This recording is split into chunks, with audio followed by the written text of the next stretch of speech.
Welcome to Chris and Jen in the Morning. Where it's always morning somewhere. I'm Chris. And I'm Jen. We are super excited to have you here today. We are, and we are back in our normal seating arrangements. We are. We miss you, Chris, and we wish you would just come back.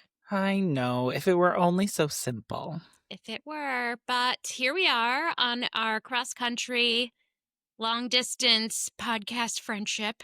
That's right.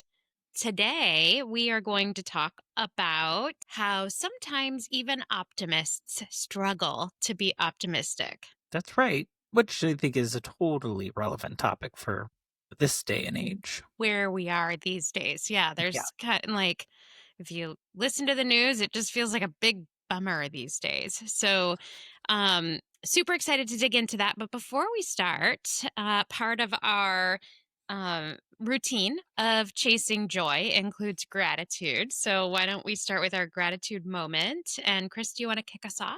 I would love to kick us off. So when I tell people why I moved from Texas to the East Coast, I always talk about I enjoy the seasons. Like when I lived in Texas, it's just like it's hot and then like cold for a little bit of time and then hot again.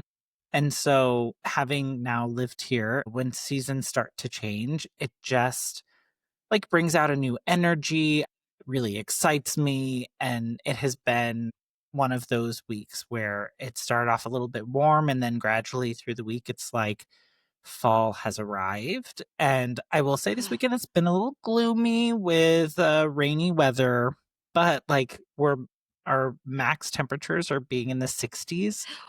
Oh, that sounds delicious. Here, it's been in the 90s. So. Exactly. So I will say, talking to family back home and you guys and hearing this, it's still really hot there. I'm like, oh, we're moving into the next season and I'm all for it. Now, yep, I'll be right on that plane. I mean, in all fairness, you did say I was welcome and I just haven't gotten on the plane yet. Correct. The planes go two ways.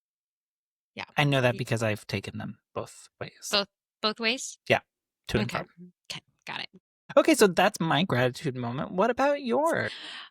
Well, I have so many things to be grateful for, including how much amazing time I got to spend with you in person and try recording a podcast in your lap last week, practically. But one of the things we did together while you were here brought me a ton of joy. And so I just want to take a moment of gratitude for that.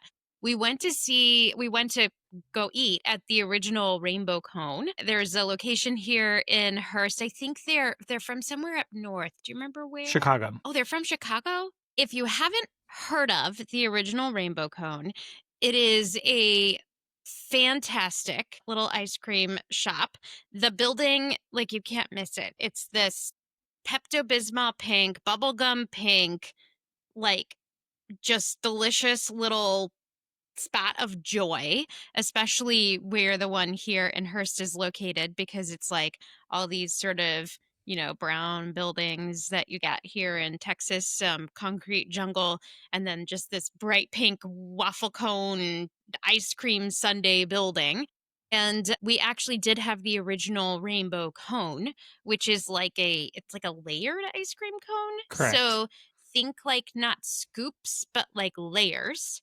And I thought, I am not going to like this because it had some different flavors mixed in. Yeah, flavors that I don't think we would naturally be like pulled towards. No, I actually was like, I don't think I'm going to like this, but that's okay. I'll try it. Steve, I think his name was Steve, the owner, delightful guy and very convincing in a non-salesy way that this was the original cone that had been around for many, many, many years. And so we had it, and it was like probably one of the best ice cream cones I've ever had.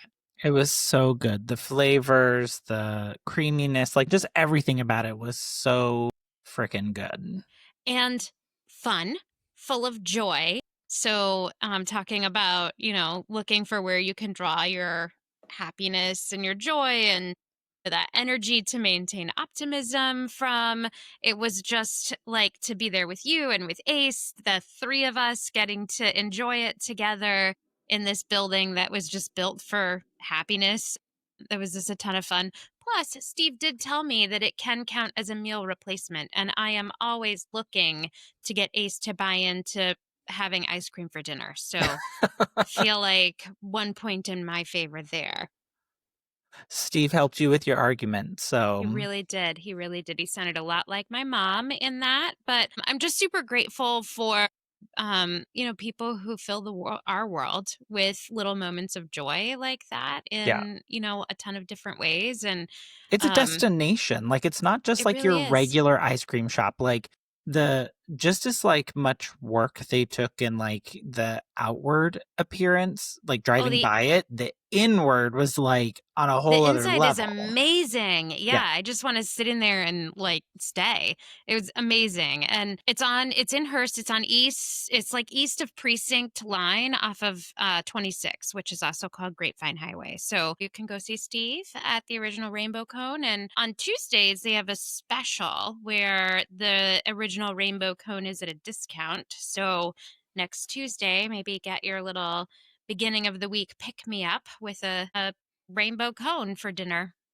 Yeah, for dinner. Do it. Steve said it was fine. That's right.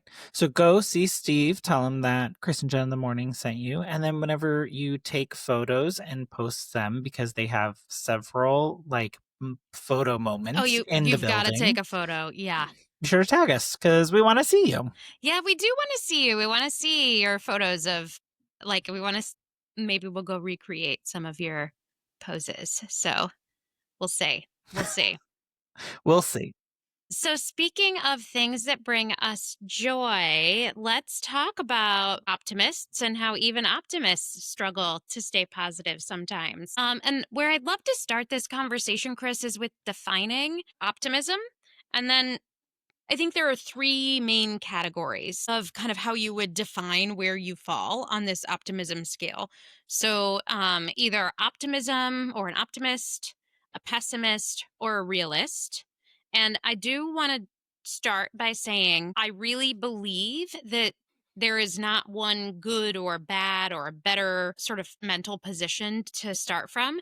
I think we're all naturally oriented towards one of these three categories and that we need all three of them to really balance each other out and bring a balanced perspective. We also probably kind of switch in and out of them at times, but everybody is kind of naturally oriented towards one of the three categories. So, Yeah, and this is the same thing that, like, people you hear people all the time talk about, like, "Oh, you're that's an optimistic perspective," or "You're a glass half full type person." Like, it's the same thing. It's the mindset that people are, like, living in, and so you do hear people talk about this, like, out in the wild.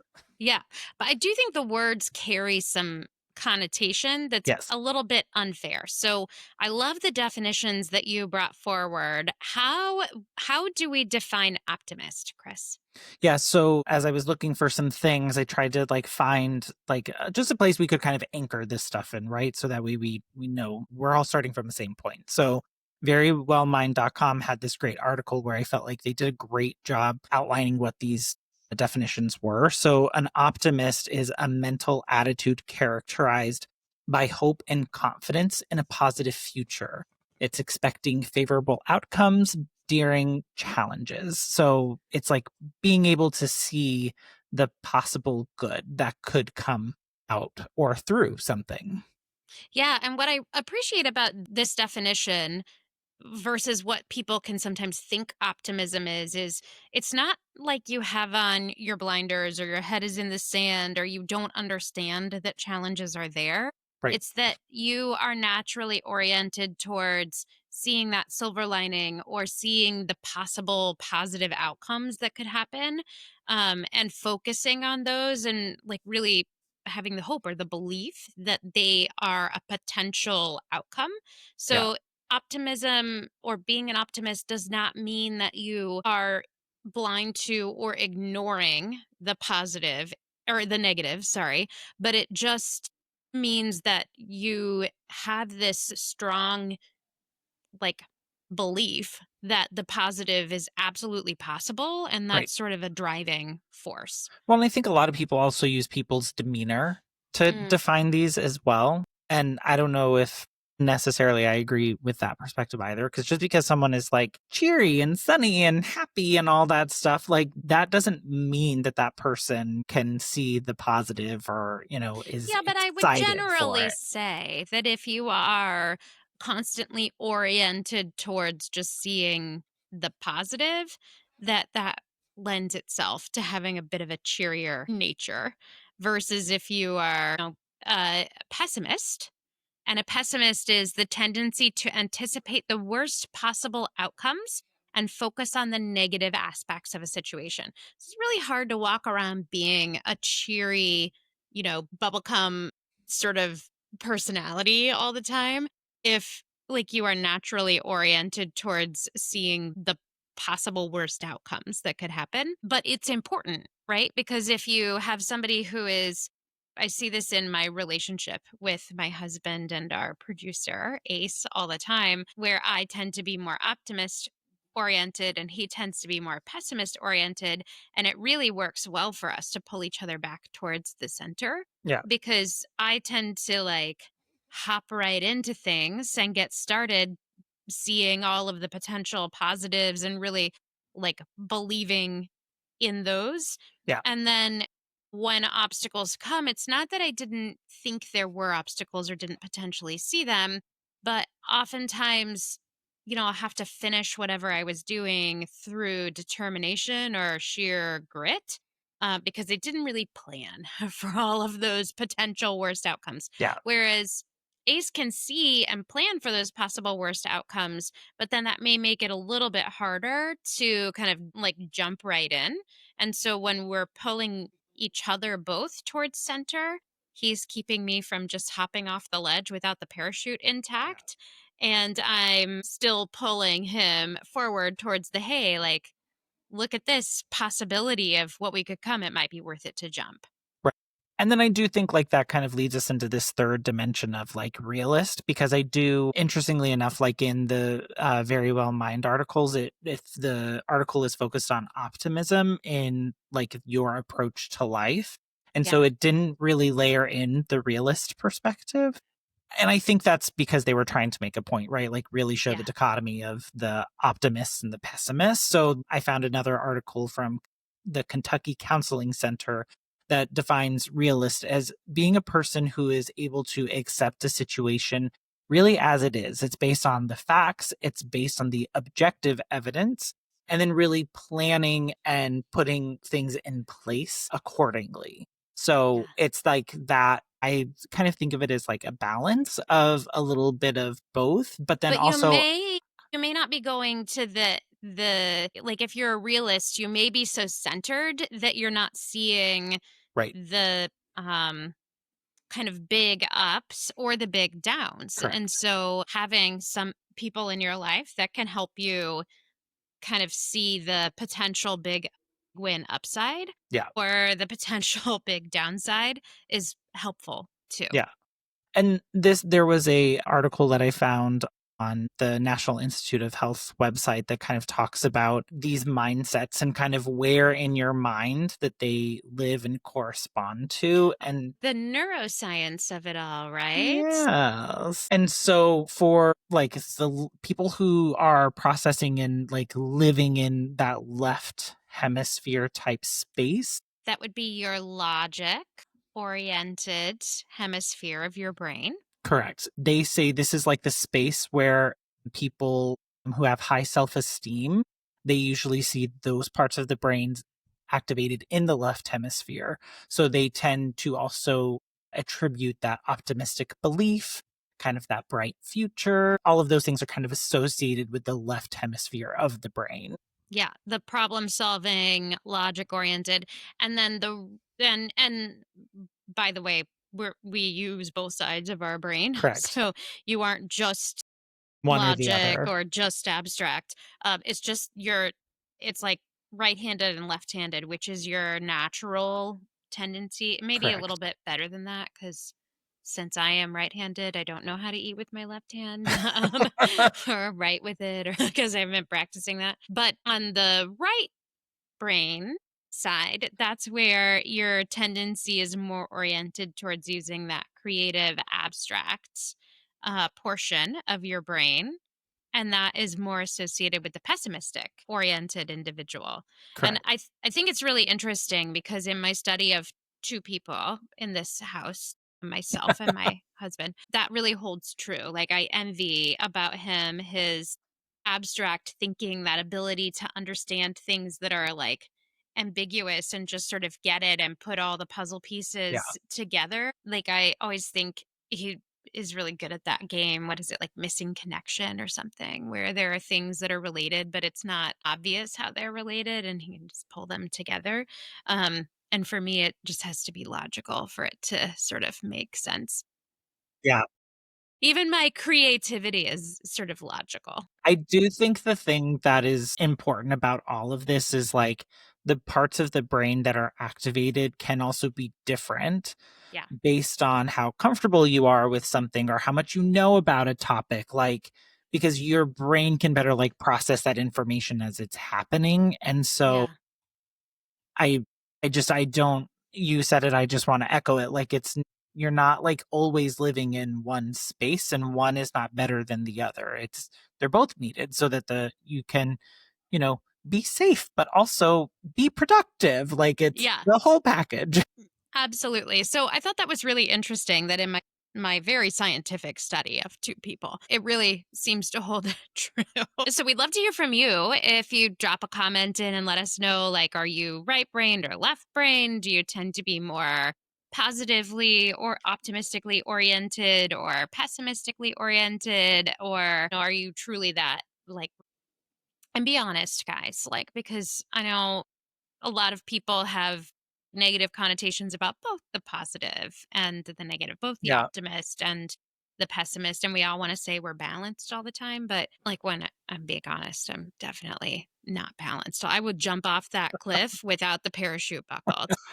But I think that really leads into like this great next part of the conversation around like how we actually live in this in every day, because it can be Yeah. complicated to navigate, especially if you have like a lot of big personalities or a lot of like people engaging that are maybe not so familiar with one another, and maybe you're stepping on people's toes. I don't know. Well, yeah. And the reason that we started talking about this topic was I actually, being a pretty optimistic person, I had a day just before you came here last week. So it was a couple weeks ago. I had a day where I just, as optimistic as I am, like, I just couldn't find the silver lining in anything. And I just felt sort of like I had been broken. Thing was just hitting. There was a lot of news happening that was pretty negative. I was feeling pretty defeated. I was feeling like I can't even see a way out of all of these different things that are going on. And, if you texted me or called me and I didn't text or call you back and still haven't, because I haven't dug out of that hole yet, um, like, I just was not good company that day. I thought, this is really interesting. It's not a feeling, that I am accustomed to. I'm accustomed to feeling down or depressed, or, even struggling with anxiety and depression from time to time, but I don't typically just kind of live in that space. And I just couldn't come up with any positive silver lining at all. I just thought, oh, this is interesting. And like, sometimes even optimists struggle to be Yeah. positive. And so I wanted to talk about that because I'm betting that I'm not the only optimist out there that has had a day where we just are really having a rough time being positive. But Yeah. when it's a part of who you are, a part of your personality, a part of things that people kind of characterize you as, Yeah. then it's really confusing to feel like, wow, I mean, even I can't find my way out of this. How am I going to pick myself up, and who am I?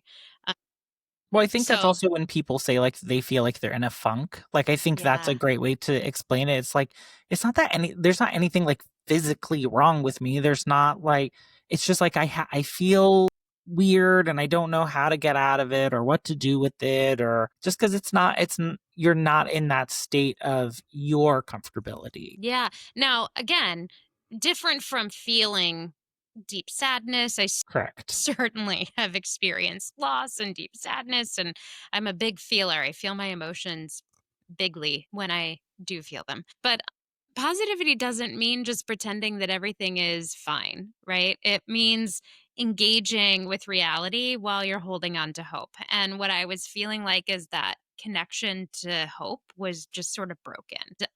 In that moment, I thought, oh my gosh, now maybe I'll never find it again. Obviously, because I feel everything sort of big. So you And shifted into the pessimist mindset. 100,000%. Got a little bit of empathy for the pessimistic point of view. So I wanted to just talk about what does that mean? What does that feel like? I also was hearing a conversation you and I have had on a podcast before where we talked about how it's important to feel your feelings. Feelings are signals, they're not your enemies, Right. and to just kind of pause and ask yourself, why am I feeling this way? We know that there's a physiological tie in to emotions. And that emotions aren't just a mindset, that they're influenced by stress hormones, they're influenced by your neurotransmitters, by your sleep, they're influenced by your nutrition, by your environment. And sometimes your nervous system literally just does not have any more bandwidth to remain positive. And I think Yeah. that's where I was finding myself is like, I'm at max capacity for all of the things I had going on. And then just, it was the needle that broke the haystack. No, the straw that broke the camel's back.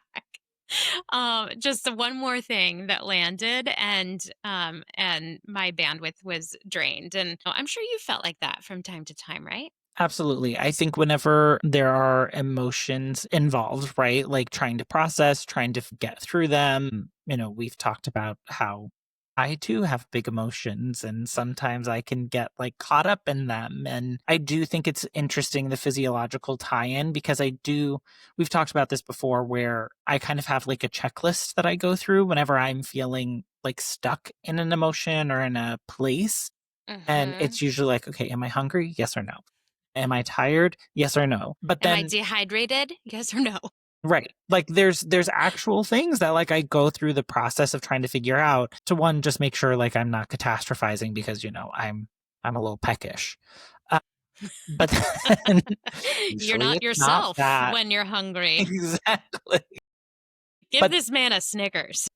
But then it gets into this place of, okay, so once you've like evaluated all the rest of the Mm, stuff and it's just like you trying to process everything that's going on, whether it's, around you, whether it's within the world that you live in, whatever it may be, you do have to process that stuff. Like you yeah. can't just stuff it down. You can't not acknowledge them because then it actually does have physical ramifications on your body. And I think, as we were prepping for this trying to find like where's somewhere like we've all maybe seen this before and the TV show Ted Lasso on Apple Love TV. Ted Lasso. Can I just say, so excited for the next season because I cannot get enough of Ted Lasso. I was so excited to hear they're coming back.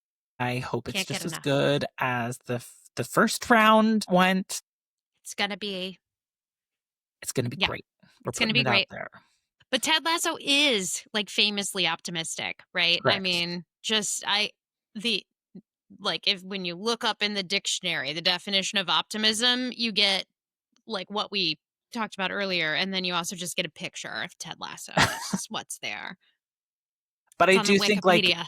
in those later in the seasons, you see him start to like have these moments of uncomfortability and stress and struggle. And Hmm. he doesn't share that with anyone. Like he hides it. He And he's having panic attacks. And correct. you know what I learned through my own experience with panic attacks is panic attacks happen when you have anxiety that you're shoving down and you're not acknowledging and you're not dealing with, and then Yeah. eventually the pot just boils over, and it's like your body is telling emotions or signals, they are not your enemies. So if when you're feeling that stress and anxiety, if you don't take the time to listen to it and to address it appropriately, and you just shove it all down in the bottom and try and ignore it, it's eventually going to boil over. Correct.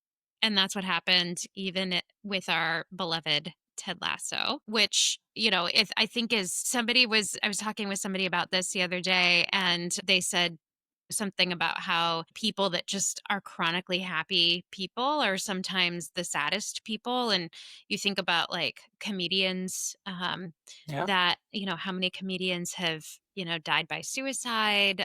And if you need help, we'll include the suicide help support line, something that's so, so important, something that's super dear to me, and has been impactful in my life. Um, Having lost loved ones, to their struggle with mental health. But, really it is true that, sometimes people who are running away from those feelings can present as, really happy Yeah. people if you're not looking closely. And really finding that making other people laugh can, mask that. And I think that's a part of what we saw in Ted Lasso is that, he was bringing the positivity for everybody else, but it was kind of causing this drain on Right. him, right?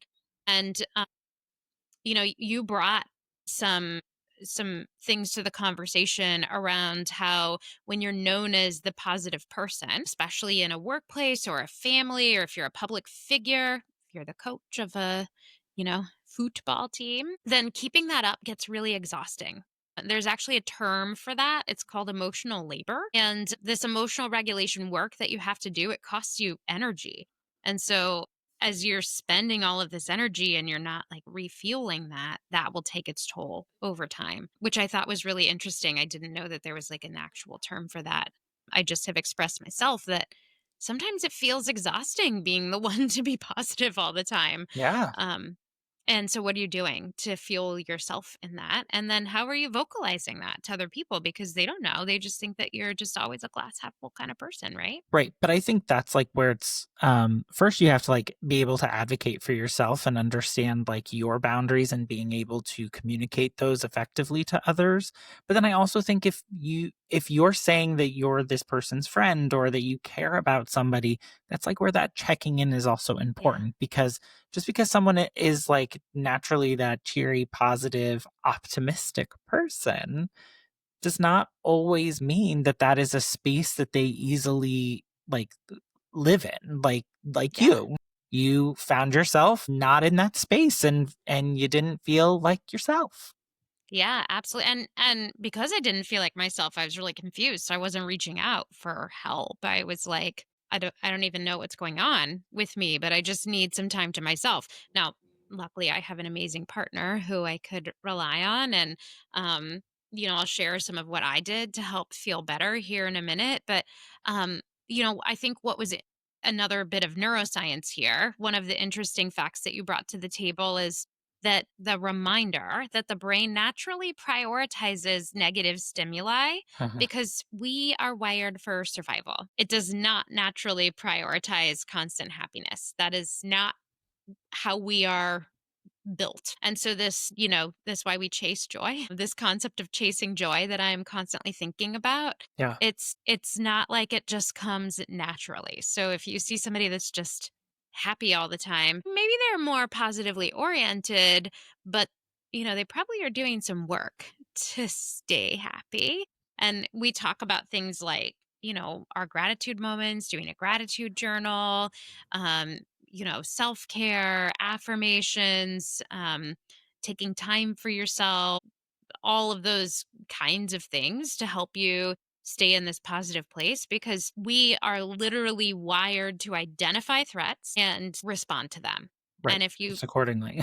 yeah, and but we don't live in a world where like the life that we lead, we don't necessarily have to be in that state all of the time, but we're getting tripped in that state constantly, that amygdala hijack. Yeah. And so if you don't know how to kind of manage that and keep yourself from getting into that amygdala hijack space, then your cortisol reserves may just be like really high and you've got these chemicals running through your body that are impairing that function of your Right.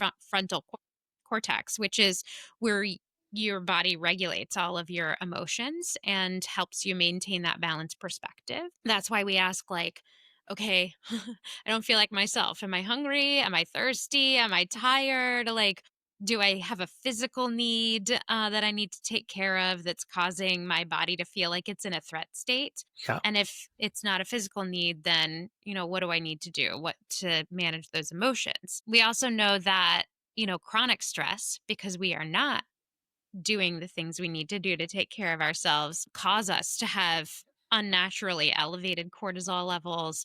Things like walking regularly, getting that good aerobic exercise in, help to manage cortisol. Some people are just naturally oriented towards higher cortisol levels, and so then you just have to put in a little bit more work to Right. sort of de-stress.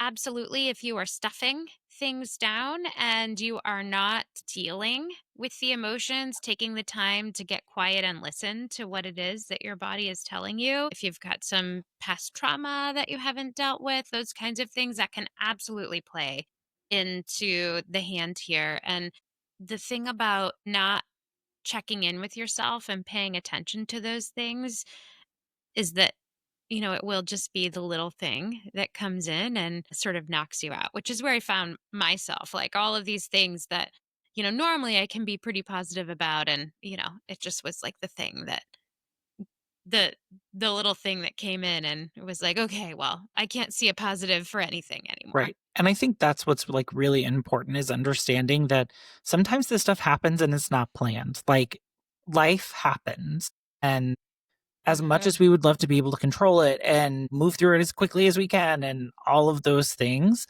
it you have to process it, and some things will take longer than others, and we've talked about it before, having like that safe space if you need to talk to someone, a close friend, to help you process those things. Is it writing it down so that you can express those feelings in a safe space, because at least you're doing something with it, like you're not just sitting in it. And you know steeped tea is great. Steeped emotions usually like Not bubble so up good. into other things. Yeah. So Yeah. and we've talked about it, like you've talked about how you have panic attacks, I get ulcers, like it can manifest in very many different ways, but it's understanding like what are the things that are starting to take you down those paths, so that way you can start to work on pulling it back, and not back in a way of like trying to stop it, but like how can you How start do to you manage process it? them, right? Yeah. How do you manage it? And we'll talk more specifically about that in just a minute. But before we get there, I want to talk about toxic positivity versus authentic positivity Feel like that's because, such a buzzword these days, toxic yeah, positivity. it's like super important. So, talk to us about toxic positivity, Chris.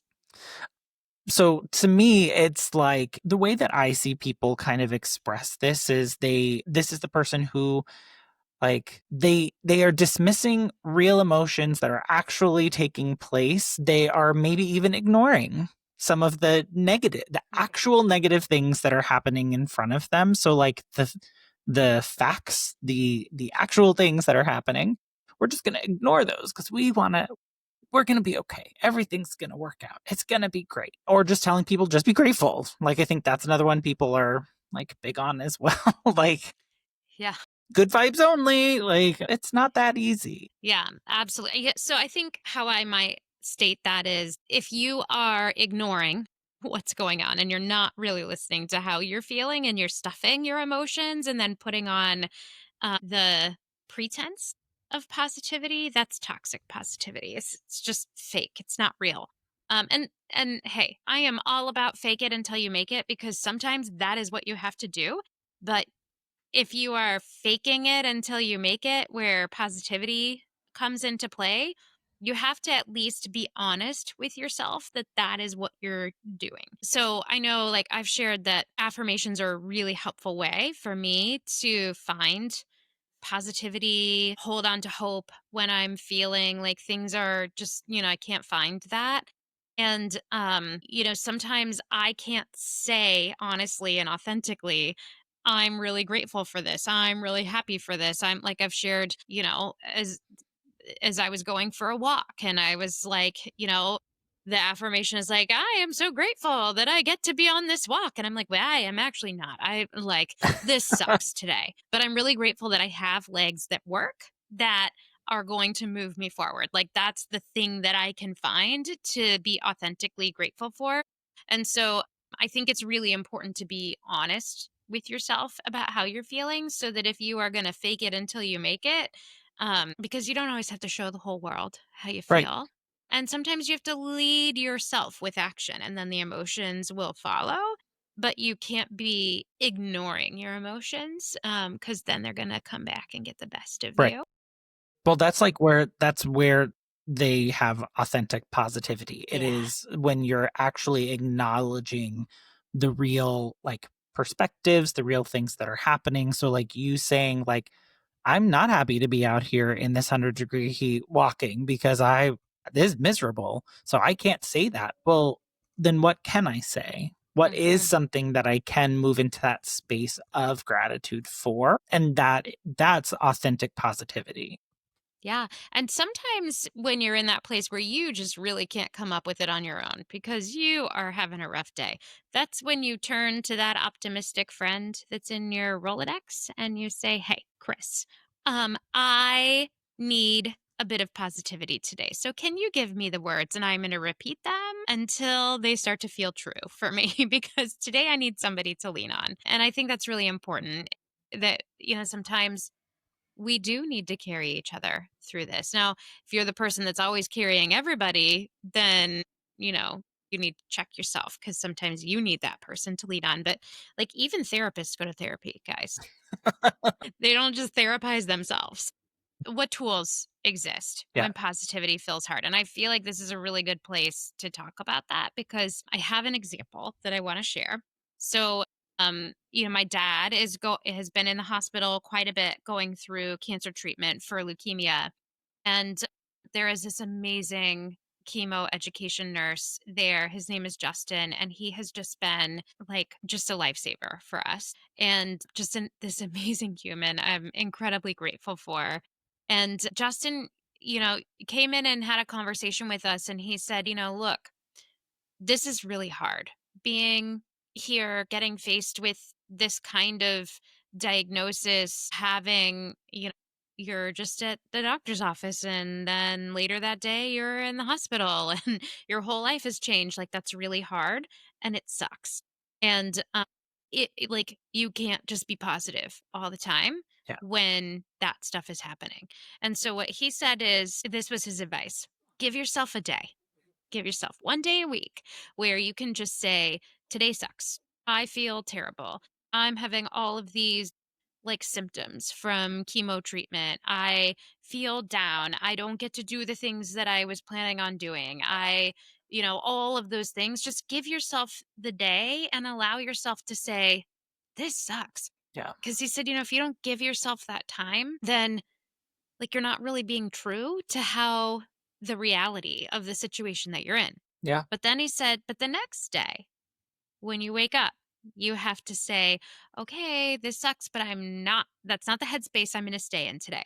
Today, I am going to find the silver lining. I am going to push myself to be positive. I'm going to call the people that are going to help me be positive. He said, it's important to take the day, the moment, the whatever, to allow yourself to acknowledge how tough it is. But then it's also equally as important to push yourself to get out of that headspace and not Yeah. allow yourself to stay in that headspace all of the time because this is still the life that you're living. And, you know, we only get one go at it. So Yeah. the goal is to enjoy it as much as we can. So find the joy all around you. I mean, we've talked about that before as well. So while I think that was just really good advice for someone that, sees a lot of people in really tough situations in the cancer center, I think it's also really good advice just for life in general. When things are not going well, when, the world around you seems to be in unrest, give yourself the day to say, this really sucks. This is hard. I just really don't know how I'm going to move forward. I like I can't find the silver lining in this today. And then the next day, you wake up and you tell yourself, okay, I had my day yesterday. I can have it again next week. But I'm going to shelve all of those feelings for now, and I'm going to push myself to find the positive. And so I think about Justin and I think about his advice and even apply that to my own life as things get hard because it's, I think, really helpful. Yeah, I mean, I think that kind of advice goes so far. And, for people who are on a journey, like a cancer diagnosis, that's like a field that I don't necessarily work directly in oncology, but I Yeah. support that type of work. And that's a lot of the conversations are around the mindset of the patient is so important. And Yeah.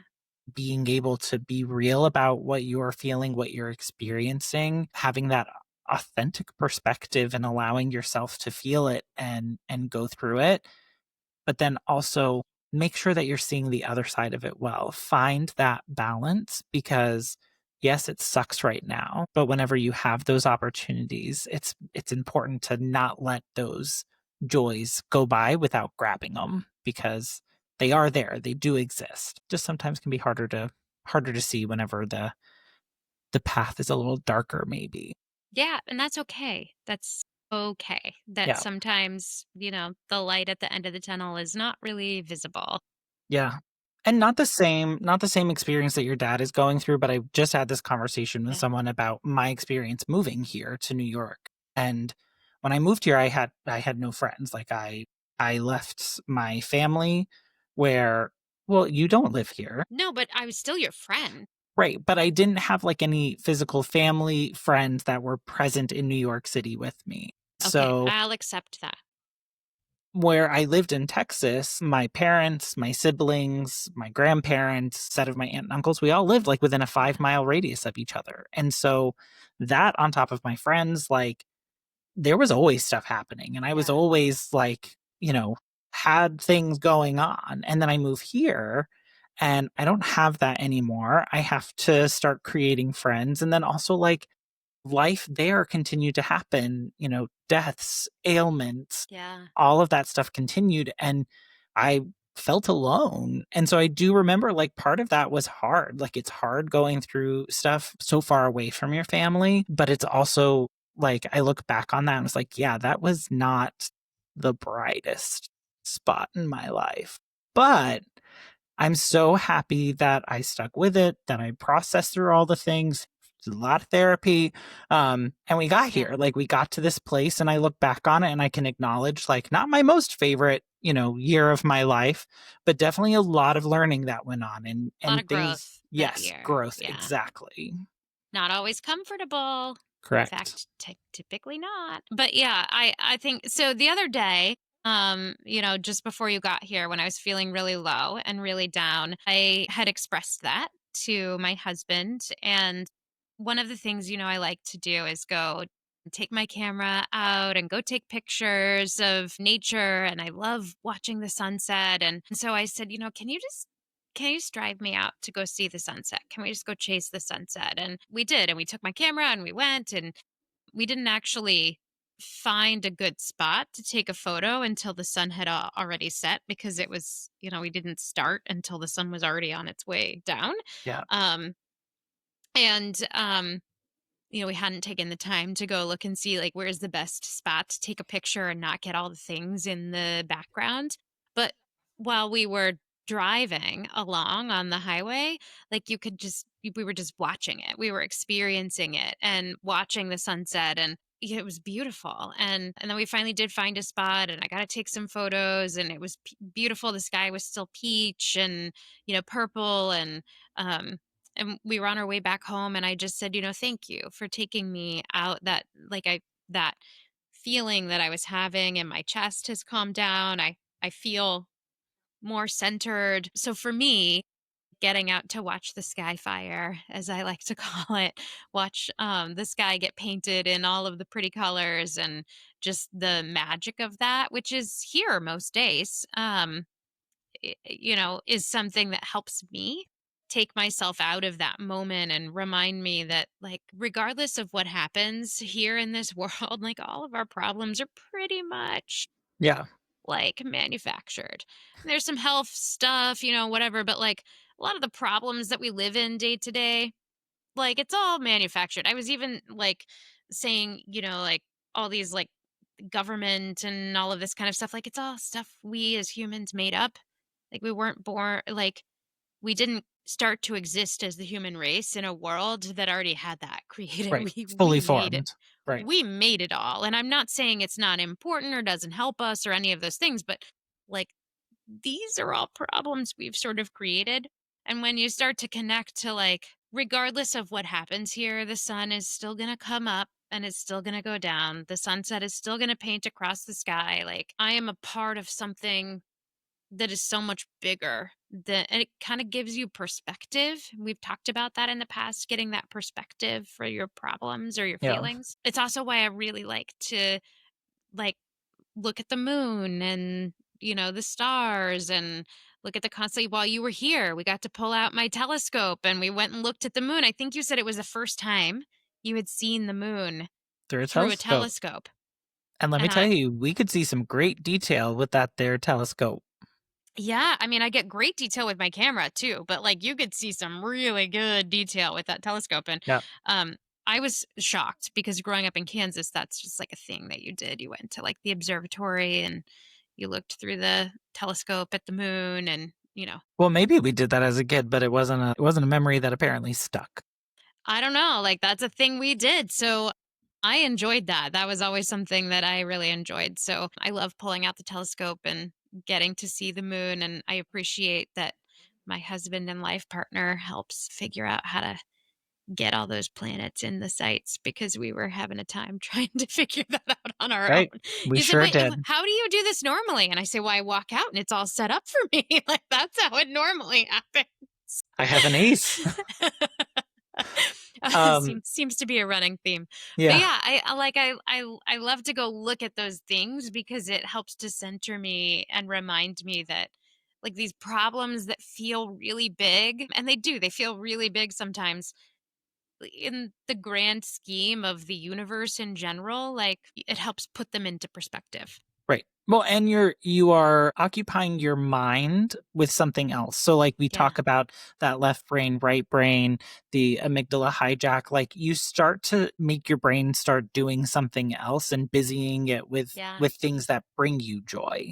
And I think that's one of the like tools to how to move into that positivity space when Yeah. maybe you feel a little bit lost or, untethered and just going about in the field of emotions. I think another good way is like really naming and labeling what you are feeling and going through. That was advice that Yeah. you gave me recently that we talked about. Really, because once we identify things, it's easier for us to process and our brain starts taking us out of that like fight or flight and we can start processing What are we things. going to do about it? Now that I have Right. a name for it, what can I do about it? Exactly.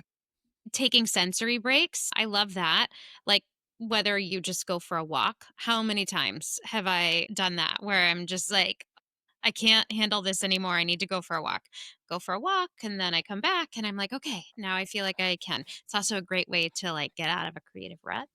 You are a big fan of music Yeah. and have taught me that sometimes just turning on some music and taking a break from, whatever is going on inside your head to get that auditory sensory processing going with the music is a great way to break things up. It's a great tool. And it really does bring me a ton of joy too. So I love that you bring that to life. Right, and I think you have to find the thing that works for you because some people like that wouldn't. That would not be the thing that, Mhm. puts you into that better space, then don't do that. Yeah, and I think leaning on community. So, I mean, I didn't just go chase the sunset by myself. I said, "Man, I am like, hey babe, I'm feeling really down today. Can you just take me and like let's go do this Yeah. together?" And sometimes you and I will call each other. There's social connection or doing something that you enjoy with somebody else or just talking to somebody else. It releases oxytocin, which helps to reduce all of that activity going on in your amygdala that's like trying to target the threats. And Yeah. I think that's a really good way of just not for all of us. For me, I know sometimes when I'm have in the past felt really like I was struggling, just going to spend time with friends was a really good way for me to just kind of detox, de-stress. It's like why Friday happy hour is a thing, right? Yeah. I do think that it was interesting when I was there and we were headed to Kelso Pride, Mhm. when we were in the car, like, you were just, like, processing everything, like, as it was coming at you, and I've never really seen you in that, like, there have been times Really? where well, there have been times where we have been together and, like, there are certain like, there are specific things I'm able to say, like, "This situation, Heathrow Airport, has caused a certain reaction." Jen is sitting on the ground crying just outside of TSA at Heathrow Airport, and I don't know what to do about it. He is broken. What do I do? But I do think like this was the first time that I really wasn't because we were excited to go to the event and I know you Mhm. were excited to go. The outside aspect, like neither of us are really like, let's go stand in the heat for a long time. But it was like all stuff to me that was like manageable. So I remember asking you, like, are you okay? What's happening right now? I was going through my normal, we're going to go do something I've not done before, be somewhere I haven't done before. There's going to be a lot of people, and I am getting a lot of anxiety, which is something that I have always dealt with, but I didn't, like, for a long time, I didn't allow myself to express any of that. And then I started to express it, but I didn't really understand it. So, like, we would say, I want to go to this festival, that we're having. And then the day would come to go to the festival, and I would be like, I can't do it. I just can't do it. I can't go. I can't, I don't, there's going to be so many people. I don't know, like, what it's going to be like. I would just start to get really stressed. And it's not logical. I don't know, like, why it happens, but, I just know that it does. And so this is what was happening. I was in the car. I was like, "Oh, my stomach hurts." I don't remember what else I was saying, like all kinds of physical symptoms happening. And you're just Ace I is was just in like, the this is back seat normal. with Martin. Ace is like, "We're gonna stop over here and get some ice." And Jen is like, "My palms are on fire. Is there steam coming off my head? My stomach hurts. Anyone else?" Like, we would stop at the stop sign and the car was like, Shaking like crazy because my leg is just going like this. Yeah, I was having a lot of anxiety because I didn't really know what to expect. We were going to interact with a lot of amazing people, but like how like how was I going to show up, and right. was I just going to be super awkward, and was I going to do a good job, and how was everything going to get all set up? Usually I try and manage that kind of stuff ahead of time by like walking through it in my mind so I feel like I know what to expect. Ace has said before, I love the idea of surprises, but I really hate being surprised I could see that. because I just don't like to be caught off guard. I like to know what to expect. It takes me a little bit longer to process things. I'm not really super good at processing them quickly in the moment. Like I can pivot pretty easily, but it's usually because I've thought ahead of time about Right. it. And I just didn't I felt like I didn't have all of that. So I I was do feeling pretty stressed. right, and so I think, like, the kind of juxtaposition that this example provides is, like, it was something that we knew we were doing, we were excited to go to, but yet there were Yeah. still things of it, like, the "I don't know," the question marks, and so you still had a similar reaction to the one that you did when you weren't sure of what the funk was and all of Yeah. that. So, Yeah. like, it can happen, like, whether you're looking forward to something or you're dreading something, like whether you're optimistic, pessimistic, realistic, like this stuff happens and it Yes. comes at you like a freight train and you have to deal with it in the moment. Yes. So glad we got to unfold all of that. That's crazy for all of you to see, but most of you probably know that about me already. And I'm really Pride Kelso went amazing. I I did. am so glad we got to meet so many of you guys at the event. Yeah. It was I've said a few times to people as they were asking me how the event went, like there were so many people there, and yet every single interaction that I had, it just felt like we were surrounded by so many kind, Yeah. positive, genuinely nice humans. And it was like incredibly uplifting. So, It like was. looking back, it's like, why was I even stressed about like, how are they gonna receive us? Are they gonna like us? Are we gonna be, I don't even know. Why was I even there? Because they were literally just 1,500 of the nicest people I've ever been around. It was amazing, or however many people were there. Like, I don't Right. But it just show that when the brain starts operating in this like threat analysis space, it's harder to like get that back in control. In the car, like I wasn't trying, and even now, like I'm not trying to shame you or make you feel bad or any of those things. I know that. It's like trying to understand, like, okay, we do have like we don't Yeah. need to be so concerned. We are personable people. I mean, at least I think we are. Um, so yeah, I think it's one of those things that once we again understand it, we can start to find balance. And like in all things we talk about, it seems like having a Yeah. balance is really Finding important. balance. We're big on balance here, guys. Kind of hilarious when you think about what I've done for a living, my career is to interact with people.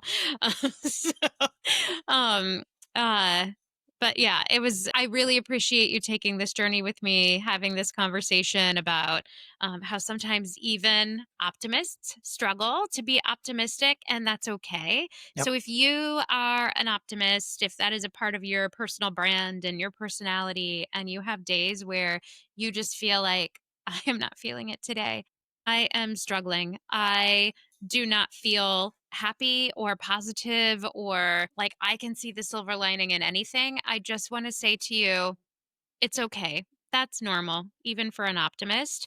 And reach out to your network, tell people like, hey, I need you to hold me up today, even though that's normally my MO, because today I am struggling. Yeah. They're not going to judge you. You're just going to seem all the more human to them, but take care of yourself and give yourself a day to just feel crummy. Like, I know some people have, some people talk about like, what's that movie that you watch when you just need a good cry? And other people are like, I don't understand that. I think you've said it. I don't understand that. Like, I why would you sure do that? have. I had a cousin that told me that. She's like, I just need a good cry today. I'm gonna go watch this movie. I'm like, I'm sorry. You want to cry? Now, look, I'm not a fan of crying because it makes me like physically a hot mess. I get a headache. My eyes swell up like 3 times the size of what they are. I mean, it's like a hangover without the drinking part. It's horrible. It takes me days to recover. But, like this whole concept of like, let's have a pity party, like a real one, just for one day. And then the next Correct. day we're going to get up and we're going to do better. Continue on. But give yourself that's a part of self-care. Give yourself the space to have your feelings, to sit in your feelings and acknowledge them. Just don't get stuck in them. So, we would love to hear from you. What do you do in order to pull yourself out of a funk? Yeah. How do you do that? What works for you?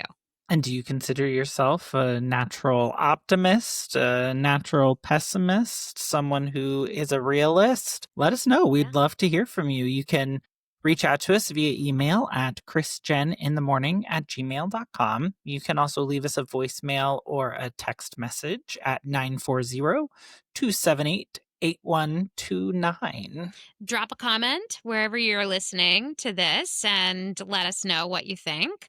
Hit subscribe if you haven't yet. That really does help us make sure that our content gets to you.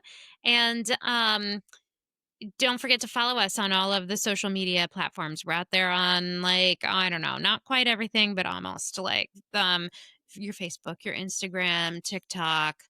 Although we don't Yes, post there yours very often. We're on specifically. Pinterest. We're on Reddit. I am specifically. So definitely check us out there. And then until next time, be kind to one another and make it a great week. Bye, everyone.